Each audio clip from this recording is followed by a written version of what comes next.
Welcome back, everyone, to the deep dive. We're jumping back into Dante's Inferno, and today we land in Canto 25. Right, deep in the eighth circle. And our mission, really, is to see what we can pull from this, for our own lives. What lessons are there about change, challenges, the journeys we all take? Exactly, because this canto, well, it's famous for the punishment of thieves. They undergo these bizarre, grotesque transformations. So we're looking past the, let's say, the shock value. Yeah, trying to find something practical about how we navigate twists and turns. Okay, let's get into it. The canto kicks off almost immediately with a really defiant act, right? A blasphemous gesture. Yes, Vanni Fucci makes this obscene gesture towards God. And boom, serpents attack him instantly. It's incredibly swift. The consequence isn't delayed. It's right there. Makes you think, doesn't it, about cause and effect, even if we don't always see it so visually. Right. Then comes the centaur caucus. But Dante, he puts his own spin on it. Yeah, this isn't your standard classical centaur. Not at all. Dante makes him way more demonic.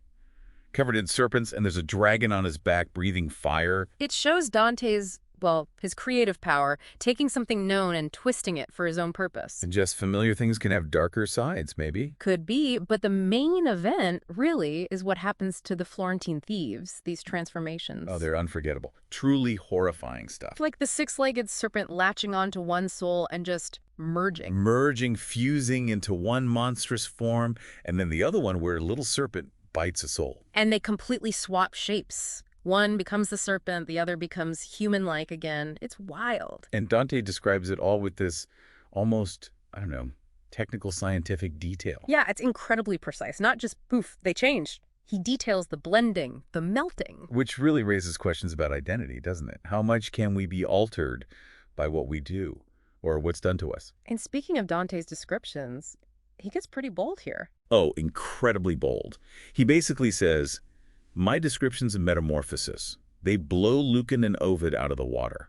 Wow. I mean, we saw him getting recognized by the great poets back in Limbo, but this is... This is next level. This is claiming superiority outright. It definitely makes you think about confidence versus, well, hubris. Where's that line? A very fine line. Something maybe we all navigate in our own fields. But digging into the meaning, this punishment, losing your human form, seems tied directly to the sin of theft, right? Absolutely. It suggests theft isn't just about taking material things. It's an attack on something deeper. Yeah, on the victim's identity, their security, their sense of self, their autonomy. Yeah. Stealing their very form, in a way. That resonates. Thinking about how violations of trust or manipulation in our lives can feel like a kind of theft. That's a great point. And these forced changes, these fusions and swaps, Yeah. you could read that as a metaphor for, say, manipulation in relationships. Well, maybe the manipulator loses their own authentic shade. They become twisted, morally distorted, just like these figures lose their stable form. So in trying to control or change others, they lose themselves.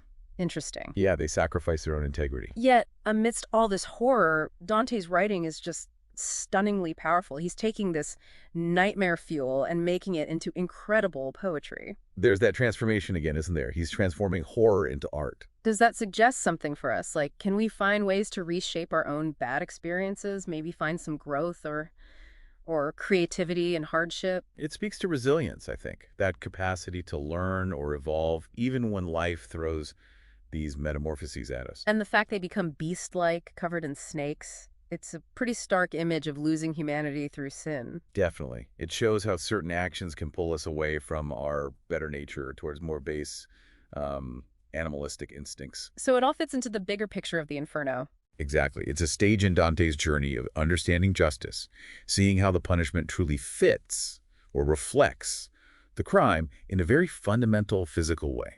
Okay, so summing up Canto 25.